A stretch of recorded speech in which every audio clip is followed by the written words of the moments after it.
Bienvenido.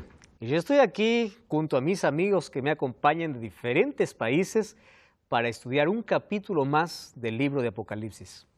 Yo estoy aquí con Biblia en mano y ahora dispuesto y listo para que Dios pueda colocar esta palabra en mi corazón y también en el tuyo. Un grande abrazo para ti, un gran cariño a aquellas personas que se reúnen cada semana para estudiar la Biblia. Hay incluso iglesias que se abren cada semana para poder estudiar Apocalipsis. Recibimos sus mensajes con tanto cariño, aquellas historias lindas también de que estás participando de una iglesia y de este estudio nos llena de tanta alegría y de tanta emoción. Gracias por participar de Biblia Fácil y junto a mis amigos que vinieron aquí de diferentes países y están representando a Sudamérica, hoy comenzaremos un estudio más de Apocalipsis. Ya que tenemos la Biblia en la mano, queremos que Dios pueda colocarla en nuestro corazón y nos haga hacedores y no solamente oidores. Vamos a orar. Querido Dios, gracias porque hoy tenemos libertad de poder abrir tu palabra, de poder reflexionar, de poder meditar, de poder escuchar, pero no solo para aprender, sino también para vivir de acuerdo al mensaje que tienes para nosotros. Bendice a aquella persona que está viendo este programa a través de YouTube, a través del Facebook, a través de la TV Nuevo Tiempo, de cualquier medio de comunicación. Tu Santo Espíritu hoy nos pueda una vez más iluminar para poder comprender tu verdad. En el nombre de Jesús. Amén. Hoy vamos a hablar acerca del trono de Dios. El trono de Dios es el capítulo 4 y 5 del libro de Apocalipsis. En el capítulo anterior vimos acerca del mensaje que Dios tiene para las 7 iglesias. ¿Cuál es la última iglesia? La Odisea. De paso, la Odisea significa pueblo del juicio, el pueblo del tiempo del fin. Es una iglesia autosuficiente, ¿verdad? Hoy vemos que la autosuficiencia ha tomado parte no solamente del mundo o de las personas que no conocen a Dios. Conozco tantos cristianos autosuficientes, personas que se creen tan llenas de conocimiento por títulos, por grados, pero son vacíos. Dios está fuera de los planes, fuera de los proyectos, fuera de la vida. Y Dios dice, arrepiéntete. Yo estoy tocando la puerta del corazón. Es momento de poder revisar nuestra vida y ver de qué estamos llenos. Puede estar el bolsillo lleno de dinero, pero el vacío lleno, o el corazón vacío por falta de Dios. La iglesia de la Odisea es una iglesia carente, pero lo peor es que se engaña porque dice que es rica, pero es miserable. Piensa que está bien, pero en el fondo está mal. Lo mismo de decir personas cuando dicen yo creo en Dios, pero no tienen compromiso con Él. Personas que dicen creer en todo, creen en la Biblia, creen en Dios, pero nunca tienen una relación con Él. Es decir, la iglesia del tiempo del fin tiene un grave peligro. O es la indiferencia o es la falta de compromiso. Ahora, después que Dios muestra a Juan de que Él está caminando allí entre las 7 iglesias, ¿recuerdan la visión? Él conoce a cada iglesia, conoce su necesidad, es por eso que cada uno le dice, yo te conozco, yo sé quién eres, yo sé qué te falta, yo me presento así de esta manera porque sé cuál es tu necesidad. Dios nos conoce de manera individual. Y eso es lo lindo, ¿verdad? No pasamos por desapercibidos ante Dios. Dios no ve un grupo de personas, Dios ve cada corazón, cada intención. A una iglesia le decía, yo conozco las intenciones de tu corazón y de tus riñones, haciendo referencia a las emociones y al intelecto. Ahora, vamos a cambiar de escenario, porque ahora de la tierra pasamos al cielo.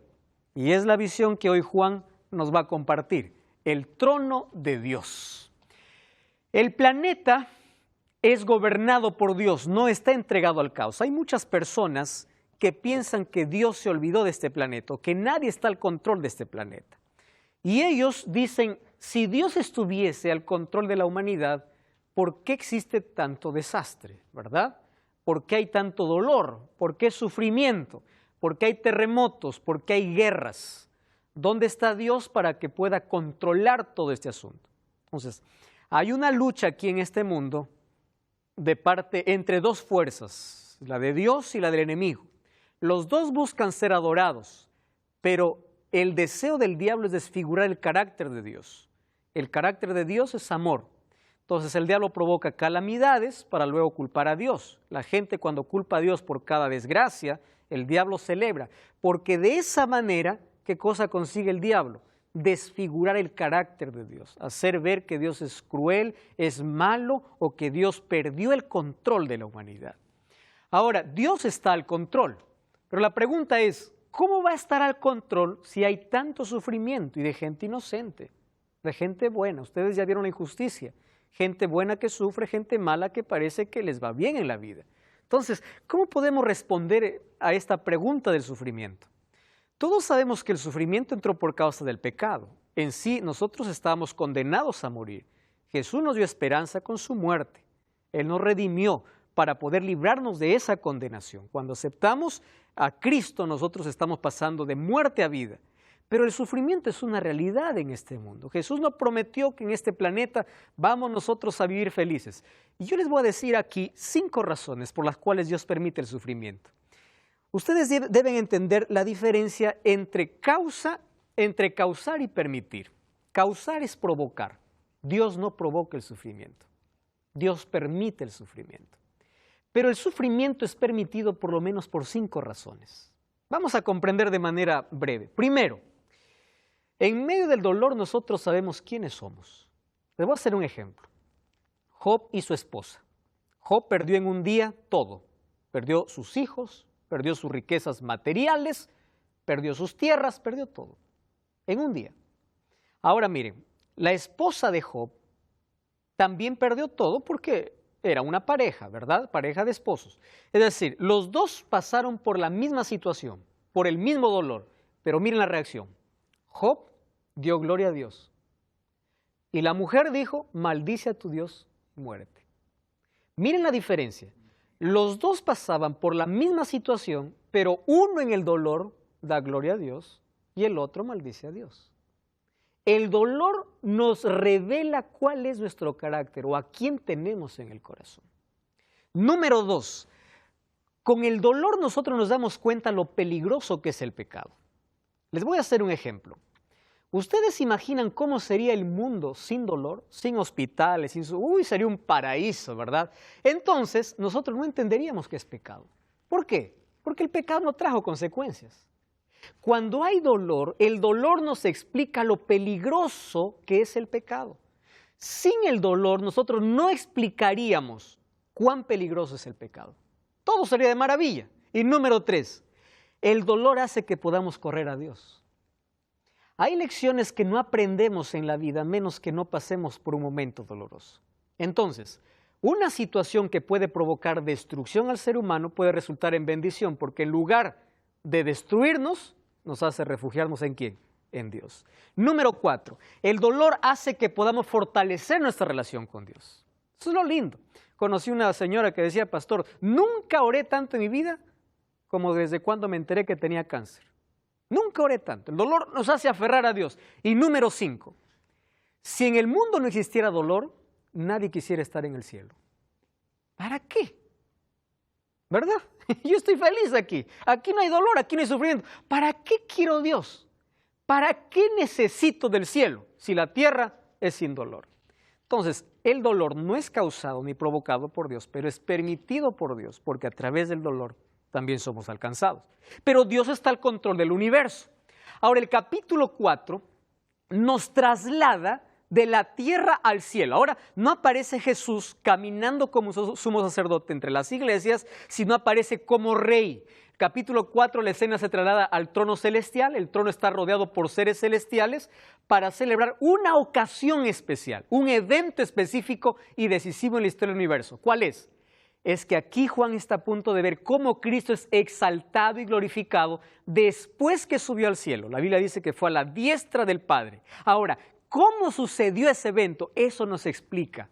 Ahora, ¿cómo entendemos eso? El capítulo 3, versículo 21 dice, el que venciere se sentará conmigo en mi trono, así como yo he vencido y me he sentado con mi Padre. ¿Dónde? En su trono. La promesa para el vencedor es sentarse ¿dónde? En el trono. Pero dice, tú te vas a sentar en el trono porque yo ya estoy sentado en el trono. Yo ya vencí. Ahora, ¿cómo es que Jesús se sentó en el trono? Ahora nos explica el capítulo 4 y el versículo 5. Miren, la palabra trono aparece 14 veces en el capítulo 4, es decir, es el centro de todo lo que sucede. 1 Timoteo 6:16 dice que Dios está rodeado de una luz extraordinaria. Ahora, en el capítulo 4 encontramos la majestuosidad. Y allí en el capítulo 4, Juan dice, vi que uno estaba sentado. Ni siquiera menciona el nombre de Jesús, nada. Uno. Ese uno hace referencia ¿a quién? A Dios Padre. Él está sentado en el trono. El trono simboliza el derecho a reinar, el poder real, la autoridad sobre el reino. Estar en el trono significa el poder para reinar. Ahora, en ese trono hay esplendor deslumbrante. El trono de Dios es la fuerza controladora del universo. Ahora Juan va a ver cómo es el trono de Dios. Vamos a Apocalipsis capítulo 4, versículo 1 hasta el versículo 3, ¿sí? Vamos a Apocalipsis 4, 1 al 3. Allí dice, después de esto miré y había una puerta abierta en el cielo. Pablo, ¿tú puedes seguir leyendo, por favor? Versículo 1 hasta el versículo 3. ¿Del 1? Sí, del 1 al 3. Después de esto miré, y he aquí una puerta abierta en el cielo, y la primera voz que oí como de trompeta, hablando conmigo, dijo, sube acá. Y yo le mostré las cosas que sucederán después de estas. Y al instante yo estaba en el Espíritu, y he aquí un trono establecido en el cielo, y en el trono uno sentado. Y el aspecto del que estaba sentado era semejante a la piedra de jaspe y de cornalina, y había alrededor del trono un arco iris, semejante en aspecto a las esmeraldas. Wow. Solo hasta ahí, porque después vamos a seguir describiendo. Gracias, Pablo. Miren qué interesante. Ahí está el trono y ahí está uno sentado, Dios Padre. Miren la majestuosidad. No dice que el trono era una piedra de jaspe, dice, era como. Es decir, él no encuentra palabras para describir. Lo más parecido es esto, dice. No puede describir. Ahora, fíjense lo que está viendo aquí Juan. ¿Qué cosa está viendo? El santuario. ¿Recuerdan cuando Dios mandó a Moisés a hacer un santuario? El santuario tenía dos compartimentos, lugar santo y lugar santísimo. En el lugar santísimo estaba el arca del pacto y ahí estaba la gloria de Dios, el Shekinah. La gloria de Dios, ese Shekinah que estaba en el lugar santísimo, representaba en el cielo, ¿qué cosa? El trono de Dios. Dice, había una puerta abierta, ¿verdad? Y oí una voz que decía, con voz de trompeta. ¿Recuerdan qué significa voz de trompeta? La presencia de Dios. Ven y mire. Es decir, Juan es invitado a entrar.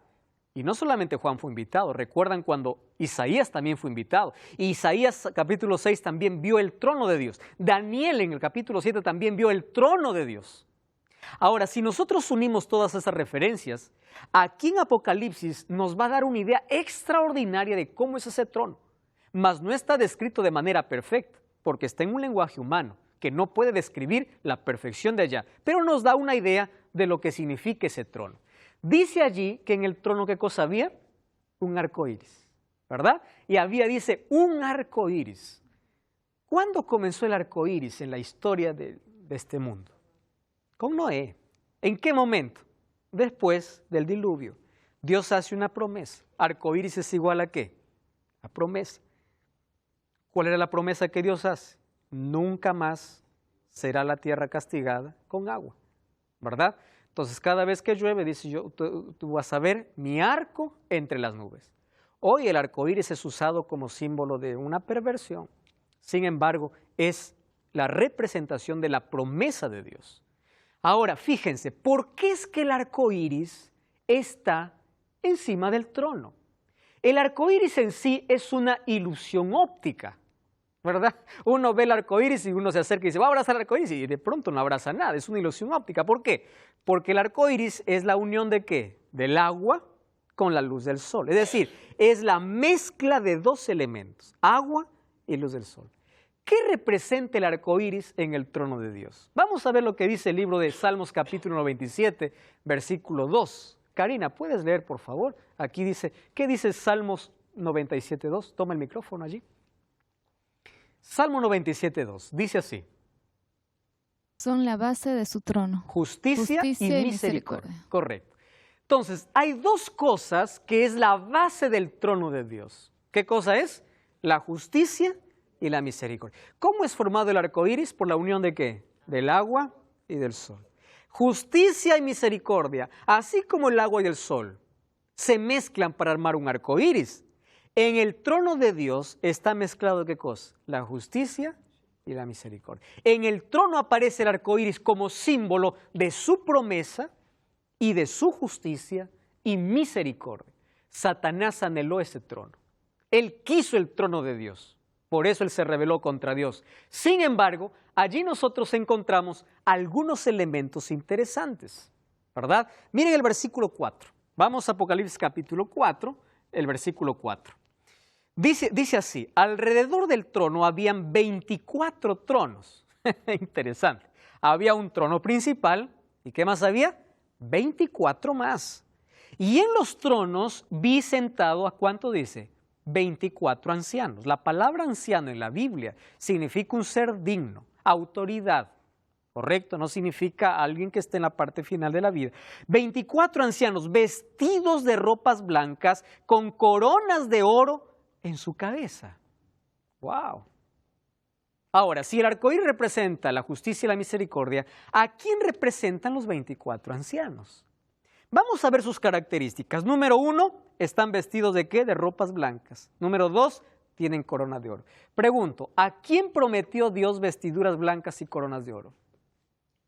A su iglesia, ¿verdad? Entonces, por las características que aquí presenta, significa que estos son seres humanos que alcanzaron promesa. ¿Pero por qué 24? Vamos a analizar un poco este asunto. 24, ¿cuántas tribus representaban al pueblo de Dios en el Antiguo Testamento? 12 tribus. ¿Con cuántos apóstoles Cristo fundó su iglesia en el Nuevo Testamento? Con 12.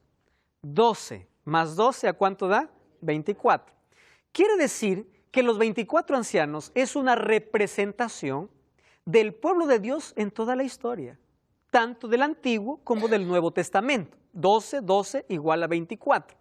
Pero ¿por qué son 24 ancianos? Dice, ellos tenían ropas blancas, coronas de oro, allí en la cabeza. Muy bien, vamos a Mateo capítulo 27, ¿sí? Mateo capítulo 27, versículo 50 al versículo 53. Aquí nos va a aclarar este asunto. Mateo capítulo 27, versículo 50 al versículo 53.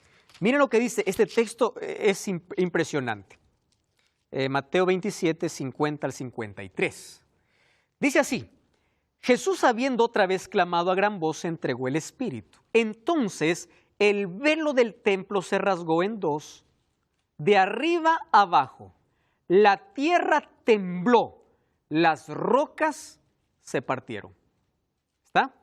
Ahora, Felipe, ¿puede leer el versículo 52? Toma el micrófono, por favor. 27, 52. ¿Qué dice allí?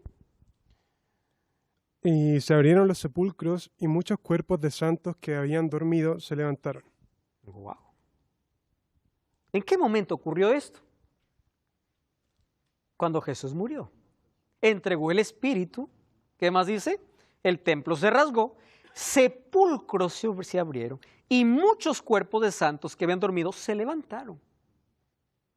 Y después que él resucitó, salieron de los sepulcros y entraron a la ciudad santa. ¿Cuál es la ciudad santa? Ahora fíjense, cuando hace referencia a 24 ancianos, significa que hubieron personas que resucitaron cuando Cristo murió. Y según Efesios 4:8, ellos fueron llevados como primicias al cielo. Nosotros en la Biblia por lo menos encontramos a tres seres humanos que están en el cielo. ¿Se acuerdan en la transfiguración? Cuando los discípulos vieron a Jesús, ¿con quién estaba? ¿Con Elías? ¿Con quién más? Con Moisés. ¿Y quién más está en el cielo? Enoc. Dios se lo llevó. Tres personas, la Biblia dice con claridad que están en el cielo. Seres humanos. Ahora, a esos tres se unieron otros que también resucitaron. Y por las características que ellos tienen, entonces, ellos son la representación de la humanidad fiel que ya está en el cielo. Ahora, es interesante que nosotros podamos ver, esos seres humanos no están en el cielo para interceder. Hay algunos que dicen, vamos a interceder. Pastor, ¿y quién? A ver, ¿Pablo estará en el cielo? No. ¿Por qué no está Pablo en el cielo? ¿Por qué Pablo en 2 Timoteo 4, 7 y 8 dice, yo estoy listo para ser sacrificado, hablando de su muerte? Dice, pero me está reservada la corona de justicia en aquel día. Además, él no participó de la resurrección cuando Cristo murió. Entonces, si hay seres en el cielo, significa que hay representantes del pueblo de Dios, que son seres humanos, y están dando gloria a Dios. Además, el versículo 6, ¿qué cosa dice? Capítulo 4, versículo 6. Apocalipsis, capítulo 4, versículo 6 dice, también delante del trono había un mar de vidrio semejante a, ¿qué dice? Al cristal, y junto al trono y alrededor del trono había 4 seres vivientes. Estaba lleno de ojos por delante y por atrás. Llenos de ojos. Ahora nos complica el asunto, ¿no? Hay 24 ancianos, y ahora ¿qué cosa hay? 4 seres vivientes. ¿Saben ustedes que Ezequiel capítulo 10, versículo 14, ya hablaba acerca de estos seres? Recuerdan ustedes que Apocalipsis está escrito en base al Antiguo Testamento, muchos textos de ellos. Miren lo que dice Ezequiel capítulo 10. Vamos a Ezequiel capítulo 10, versículo 14. Miren esta declaración. Dice así, Ezequiel 10, 14, a las ruedas, oyéndolo yo, se le gritaba rueda. Cada uno tenía 4 caras. La primera era un rostro de querubín, la segunda de hombre, la tercera de león, la cuarta era de águila. Vamos al versículo 20, miren, versículo 20 al versículo 22. Estos eran los mismos seres vivientes que vi debajo del Dios de Israel, junto al río Quebar, y me di cuenta que eran, ¿quiénes dice? ¿Qué eran ellos? Querubines. Cada uno tenía 4 caras, ¿y qué tenía? 4 alas, y figuras de manos humanas debajo de ¿dónde? De sus alas. Vamos a volver a Apocalipsis capítulo 4. ¿Está bien? Apocalipsis capítulo 4, versículo 4 al versículo 6. Entonces dice alrededor del trono, o el versículo 6, dice, también delante del trono había como un mar de vidrio, semejante al cristal. Junto al trono y alrededor del trono habían 4 seres vivientes llenos de ojos por delante y por detrás. Versículo 7, ¿qué cosa dice? El primer ser viviente era semejante ¿a qué? A un león. El segundo, a un becerro. El tercero, rostro de hombre. El cuarto, un águila volando. Los 4 seres vivientes tenían cada uno 6 alas y alrededor por dentro estaban llenos de ojos y de día y de noche decían sin cesar, Santo, Santo, Santo es el Señor Dios Todopoderoso, el que era, el que es y el que ha de venir. Según Ezequiel, Ezequiel ya vio esta visión. ¿Cómo lo llama esto a Ezequiel? Querubines. Ahora, es interesante las características que tienen estos seres. 6 alas y lleno de ojos. 6 alas significa rapidez de movimiento y ojos significa inteligencia. Ahora fíjense una cosa. Esto puede representar a un orden exaltado de ángeles involucrados en servir a Dios y conducir a los ejércitos celestiales en la adoración y la alabanza a Dios.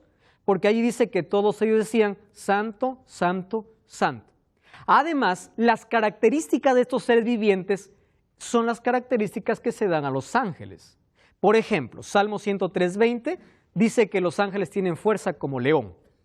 Hebreos 1:14 dice que tiene la capacidad de servir. Esto puede ser representado como un buey. Tiene inteligencia como un hombre. Lucas 15:10 dice que los ángeles celebran cuando un pecador se arrepiente. Y tiene velocidad de un águila. Entonces, 4 figuras también representan características de ángeles. Entonces, lo que se cree aquí es que esto es un orden exaltado de ángeles involucrados para servir a Dios.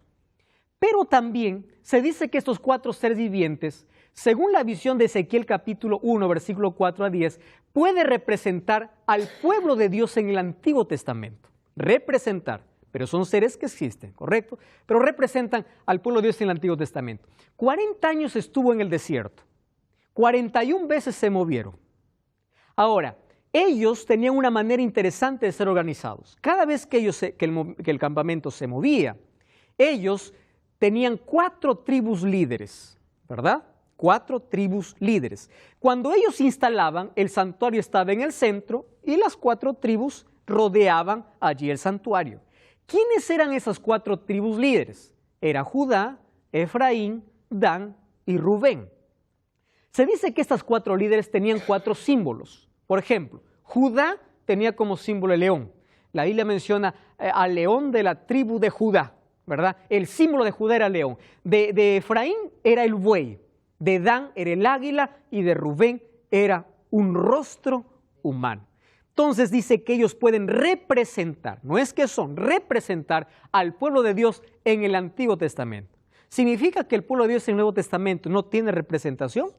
Hay algunas cosas que estuvimos analizando acerca del trono de Dios. Primero, que la justicia y la misericordia son la base de su trono y está representado en un arco iris, como aquel que es fiel siempre a su promesa. También vimos 24 ancianos que representa a la humanidad, o representa a toda la humanidad, ¿verdad? Desde el comienzo de los tiempos hasta el final, de redimidos. Y también vimos 4 seres vivientes. Allí vemos que ellos dan gloria a Dios, adoran a Dios, están al servicio de Dios y se dice que ellos pueden ser ángeles que tienen una orden especial para poder llevar a toda la hueste angelical a adorar a Dios. Y también estos 4 seres representan al pueblo de Dios en el Antiguo Testamento, representado por las 4 tribus líderes. Esas 4 tribus eran Judá, Efraín, Dan y Rubén, que eran el símbolo que ellos tenían allí en sus banderas. Ahora, ¿cómo representan esos 4 seres vivientes al Nuevo Testamento? ¿Verdad? A la iglesia primitiva. Entonces, un análisis extraordinario se hizo de que Cristo en el Nuevo Testamento, en los Evangelios, es visto de 4 maneras diferentes su ministerio. Por ejemplo, el libro de Mateo hace énfasis en Jesús como rey. La mayor parte de sus enseñanzas, por ejemplo, Mateo 25:34, dice, entonces el rey dirá, haciendo referencia ¿a quién? A Cristo. También allí en Mateo 27:37, cuando Jesús murió, allí el Evangelio de Mateo dice que le pusieron sobre su cabeza la acusación contra él que decía, este es Jesús quien dice, el rey de los judíos, haciendo énfasis a Cristo como rey. Nosotros vamos al Evangelio de Marcos y vemos que en Marcos Jesús es representado como siervo. Gran parte de los textos de Marcos representa como siervo. Allí vemos, si alguno desea ser el primero, será el último y el servidor de todos. Eso dice Marcos capítulo 9, versículo 35. Marcos 10:44 dice, quien desea ser el primero será siervo de todos. Y también dice, el Hijo del Hombre no vino para ser servido, dice, ¿no? Sino vino para servir. Mientras que Mateo representa a Cristo como el rey, Marcos lo representa como ¿qué? Como un siervo. Ahora, el libro de Lucas presenta a Cristo como hijo de hombre. Allí Lucas 4:1 y 2 dice, después de haber ayunado, tuvo hambre. Necesidad humana. Lucas 9:56, porque el Hijo del Hombre no ha venido para destruir las almas de los hombres, sino para salvarlas. Mateo presenta como rey, Marcos presenta como siervo, Lucas presenta como hombre, como el Hijo del Hombre, ¿verdad? Ahora, el libro de Juan presenta a Jesús como Dios, desde el comienzo, ¿verdad? En el principio era el Verbo, y el Verbo estaba con Dios, y el Verbo era Dios, y por Él fueron hechas todas las cosas. ¿Quién era ese Verbo? ¿De quién estaba hablando? Estaba hablando de Jesús. Mateo presenta como rey, Marcos como siervo, Lucas presenta como hijo de hombre, y Juan lo presenta como Dios. Ahora, Juan 1 y 2, en el principio estaba el Verbo, y Juan 10:30 dice, yo y el Padre somos uno. Quiere decir, yo también soy Dios, está diciendo Jesús. Ahora, ustedes recuerdan, estos 4 seres vivientes, ¿qué rostros tenían? Rostros de águila, rostros de hombre, rostros de buey o de ciervo, y un rostro de águila, ¿verdad? Entonces, esto también puede representar el ministerio de Cristo en estos 4 seres vivientes. Y después, ¿qué más dice? Miren, Apocalipsis capítulo 4, allí vamos al versículo 7, o el versículo 10, 9. Cada vez que estos seres vivientes dan gloria y honra y acción de gracias al que está sentado en el trono y al que vive por los siglos de los siglos, los 24 ancianos se postran. ¿Y qué más sucede? Dice, allí adoran al que está sentado en el trono y al que vive por los siglos de los siglos, y dice, digno eres de recibir la gloria, la honra y el poder, porque tú creaste todas las cosas y por tu voluntad existen y fueran creadas todas las cosas. Ahora, en ese contexto, vamos a retroceder un poco, y allí dice el versículo 6, o el versículo 5, del trono salían relámpagos, truenos y voces. ¿Qué más dice? Y delante del trono ardían 7 lámparas de fuego, que son los 7 espíritus de Dios. Ya vimos a qué representan los 7 espíritus de Dios, ¿verdad? Al Espíritu Santo en su plenitud. 7 espíritus. Ahora fíjense, es interesante algunas cosas que suceden aquí en el trono. Primero hay relámpagos y truenos. Cada vez que la Biblia aparece que relámpago y trueno es porque va a mostrar que Dios va a aparecer. En el libro de Éxodo capítulo 19, versículo 16, la aparición de Dios para el pueblo de Israel fue a través de relámpagos y truenos. Dice que delante de él habían 7 antorchas de fuego explicadas como 7 espíritus de Dios, es decir, la actividad y la obra del Espíritu Santo en su plenitud. Cuando hace referencia al mar de vidrio, esa luz multicolor trascendente representa la majestad de Dios. Versículo 9 al 11, hay una escena de adoración donde los 24 ancianos y los 4 seres vivientes arrojan sus coronas y le dicen, tú eres digno. Ahora, la esencia de la adoración se debe a 2 cosas. Miren, versículo 11 dice, tú eres digno de recibir la honra, la gloria y el poder, porque tú creaste, ¿qué cosa dice? Todas las cosas. Vamos al capítulo 5, versículo 9. Encontramos la otra razón por la cual se adora. Dice así, cantaban un cántico nuevo diciendo, digno eres de tomar el libro, digno de abrir sus sellos, porque tú fuiste inmolado y con tu sangre nos has redimido para Dios de todo linaje, lengua, pueblo y nación, y nos hiciste sacerdotes para nuestro Dios, o un reino de sacerdotes, y reinaremos sobre la tierra. Entonces, Jesús recibe adoración por 2 razones. Primero, por ser el creador, o por el acto de la creación, y el segundo, por el acto de la redención. ¿Qué significa eso? El mismo Dios que creó este mundo tiene poder para restaurarlo y poder proveer salvación para todos los perdidos. Ahora, en esa liturgia de adoración, nosotros tenemos que parar para pensar. Miren, todo el cielo adora a Dios. Todo el cielo. Cada momento dice, santo, santo, santo, tú eres digno de recibir nuestra adoración.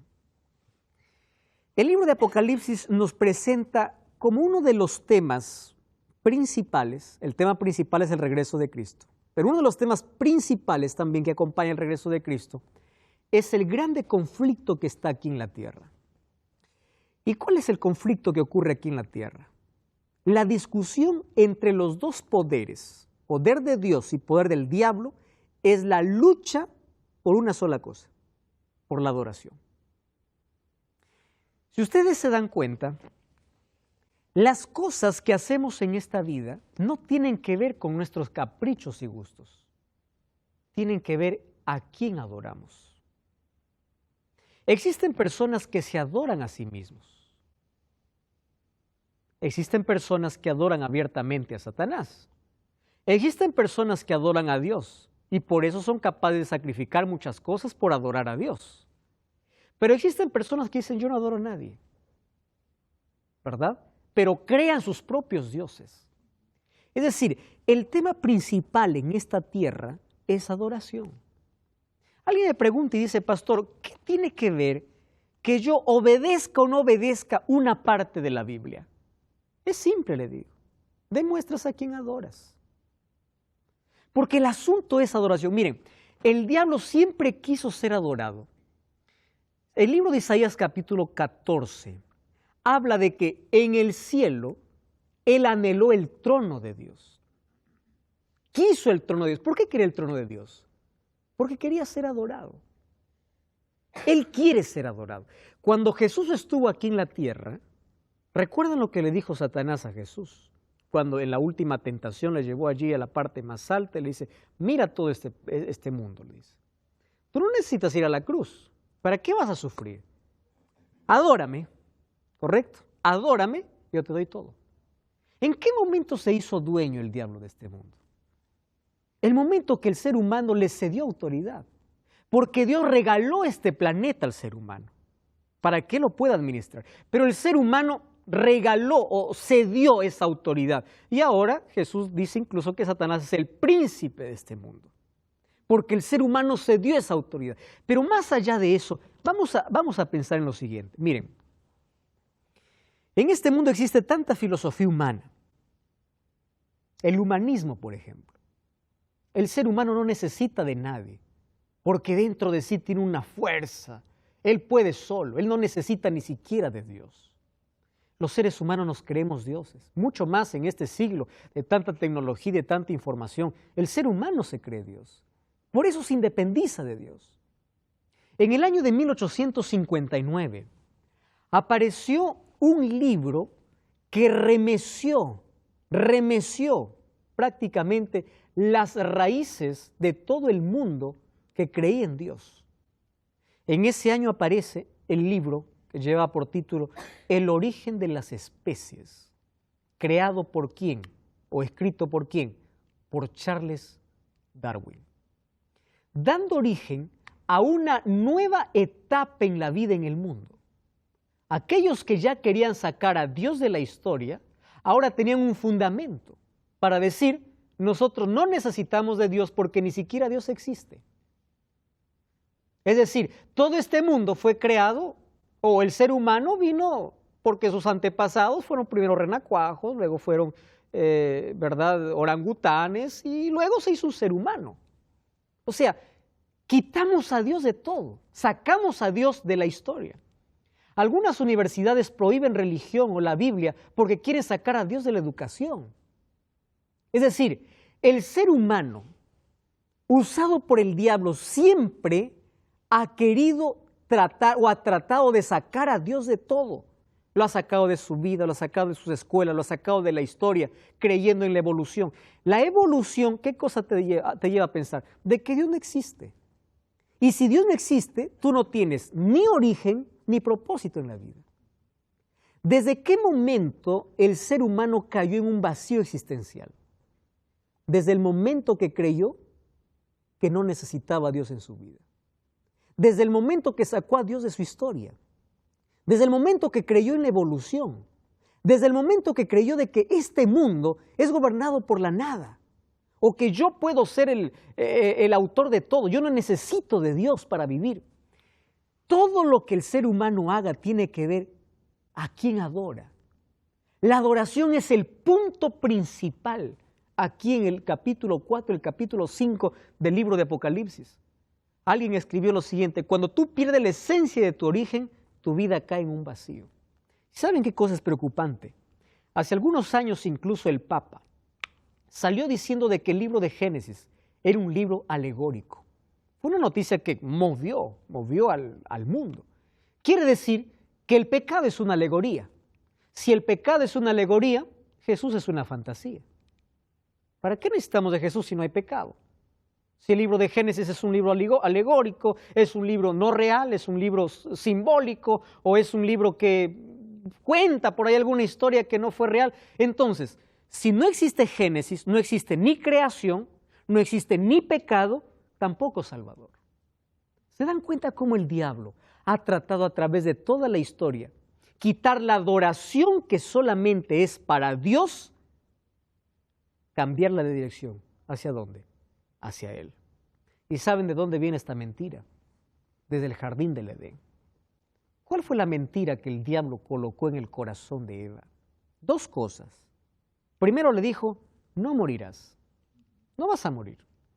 Dios te dice que vas a morir, no, mentira, no vas a morir. Por eso el ser humano cree en la inmortalidad y después de la muerte, etcétera, etcétera. Número dos, le dice: tus ojos serán abiertos y serás como Dios. Dios no lo sacó a Adán y Eva porque comieron un fruto. Comer el fruto significaba aceptar la propuesta del diablo. Comer el fruto significaba que ellos querían ser como dioses. ¿Por qué cayó Satanás del cielo? Porque quiso ser como Dios. ¿Por qué salió Adán y Eva del jardín del Edén? porque aceptaron la propuesta del diablo, ser como Dios. La desobediencia va más allá de comer un fruto, va en aceptar propuestas, donde el ser humano saca a Dios de su vida, saca a Dios de la historia y empieza a adorarse a sí mismo o a adorar cualquier otra filosofía, y en ese momento se hace un adorador ¿de quién? De Satanás. Ahora el capítulo 4 me enseña de que hay un Dios que gobierna por encima de todas las fuerzas humanas y conduce la historia hacia un final feliz. Por eso que Hebreos capítulo 4 versículo 16 dice: acerquémonos con confianza al trono de la gracia para recibir misericordia y ayuda oportuna. ¿Por qué? Porque hay un Dios soberano que tiene el control de la historia. Ahora, lo interesante de todo eso es que ese Dios está presente en los momentos más difíciles de nuestra vida. Si hay un Dios que gobierna el universo, hay un Dios preocupado por el ser humano. Hay dos cosas que tenemos que saber de Dios. Dios es trascendente y Dios es inminente. Trascendente significa que Él es el soberano de todo el universo y Él gobierna el universo, pero es un Dios cercano, no es un Dios lejano, es un Dios que se relaciona, es un Dios que está a nuestro lado en todo momento de la vida. Sí, Pablo. Incluso en esa historia, cuando ellos pecan, ¿no?, por creerle al diablo, y va la sentencia justa por su pecado, que era la muerte, Dios también dio una esperanza, aunque ellos no lo entendieran, ¿no? Al darle ropas de pieles de animales, ya hubo un sacrificio de sangre ahí que apuntaba a la cruz. O sea, mismo ahí uno ya ve la esperanza de Dios diciendo: esto se perdió, pero yo lo voy a recuperar. Es que, Pablo, el plan de redención estaba desde antes de la entrada del pecado. Dios ya tenía un plan para ellos. Es por eso que el primer cordero que muere allí en el jardín del Edén, cuando alguien dice que Dios no cumplió su promesa, que no había muerte, muerte sí hubo, pero hubo una muerte sustitutoria. ¿Qué significaba? Adán y Eva merecían morir, pero no murieron Adán y Eva, murió un cordero, y ese cordero representaba a Cristo. O sea, que la gracia ya estuvo ahí. Siempre, el ser humano se salvó por fe y gracia, desde el comienzo, y así será la salvación hasta el final. Nadie se salva por obras o por méritos. Qué lindo, gracias por ese aporte. Ahora, ese Dios que tiene el control del universo, ese Dios que está en todo momento en la historia del ser humano, es un Dios tan cercano, un Dios que conoce las luchas, que conoce los problemas, que conoce las lágrimas, que no ignora el sufrimiento. Y es un Dios que nos acompaña en los momentos más difíciles de nuestra vida. Yo quiero hablar para ti que estás viendo el programa. Probablemente no estés en un momento fácil de la vida, estés pasando por una situación muy difícil. Estás allí acorralado por las deudas, estás allí en una cama, enfermo, estás pasando por sufrimiento y dolor. Hay un Dios que está allí contigo y está sufriendo contigo y está listo para abrazarte. Hay un Dios que tiene el control del universo, es el soberano del universo, pero también quiere tener el control de tu vida. Y es por eso que hoy, una vez más, insiste en tocar la puerta de tu corazón para decirte: déjame también ser soberano en tu corazón, soberano en tu vida. Permite que ese Dios de lo imposible haga hoy milagros en tu corazón. Hay un Dios que está dispuesto a hacer lo imposible por ti. Ya hizo todo por ti. Hay un Dios dispuesto a hacer milagros en tu vida. Probablemente el mayor milagro que Dios haga en tu vida no sea sanarte hoy del cáncer que está acabando tu vida. El mayor milagro sea darte la fortaleza para afrontar esa dificultad. El mayor milagro de Dios no sea cambiar hoy tu situación, sino cambiar tu corazón para que estés preparado para el reino de los cielos. Las cosas de esta vida son temporales. Este mundo, la gloria de este mundo tiene fecha de vencimiento. Sin embargo, la gloria que Cristo quiere darte es eterna. Es por eso que Dios una vez más se presenta como el soberano de la historia, como aquel que es digno de ser adorado. Los ángeles en el cielo lo adoran. En el cielo todo el día hay adoración a Dios porque Él es el creador y Él es el redentor. Y ahora nosotros, como seres humanos, que somos los beneficiados de esa creación, de esa redención, ¿cómo no dar gloria a Dios? Por eso que Apocalipsis capítulo 4 o el capítulo 14 allí dice, temed a Dios y dadle gloria. Dadle gloria, adora a Dios. ¿Cómo adoras a Dios? Buscando a Dios en primer lugar en tu vida, abriendo la Biblia, obedeciendo lo que en ella está escrita, yendo para una iglesia, cantando para Dios, adorando con el testimonio, con la vida. Todo lo que hagas o no hagas en esta vida tiene que ver con adoración. Ahora te pregunto, ¿a quién estás adorando? Muchos adoran sus iglesias, adoran sus pastores, adoran tradiciones, menos la Biblia, menos a Dios. Adora a Dios. Es momento de parar, de pensar y de ver que ese Dios soberano de la historia, soberano de este mundo, también pueda ser adorado y pueda ser soberano en nuestras acciones. Sobre tomar decisiones acertadas. Y la mayor decisión que podamos tomar es que decidamos adorar a Dios en cada momento del día. Adorar a Dios no significa ir una vez por semana a una iglesia. Adorar a Dios significa darle gloria con nuestra vida las 24 horas y los 7 días de la semana, especialmente el día que Él separó para que Él también pueda ser adorado. ¿Podemos orar? Vamos a orar. Querido Dios, gracias porque a través de tu palabra nos muestras que tú estás al control del universo. Y hoy estás aquí para poder también ser el gobernante de nuestra vida. Abrimos nuestro corazón, te entregamos nuestra vida, aceptamos a Jesús como nuestro Salvador, como nuestro Señor, y queremos darte gloria con nuestras acciones, con nuestra vida, con todo lo que hagamos. Vamos a sacrificar incluso algunas cosas que nos gustan, porque no queremos adorarnos a nosotros, sino adorarte a ti. Y que nuestra adoración esté basada en tu palabra, no en tradiciones, no en dogmas, no en costumbres, sino en lo que dice tu palabra para nuestra vida. Toma nuestro corazón, en el nombre de Jesús. Amén.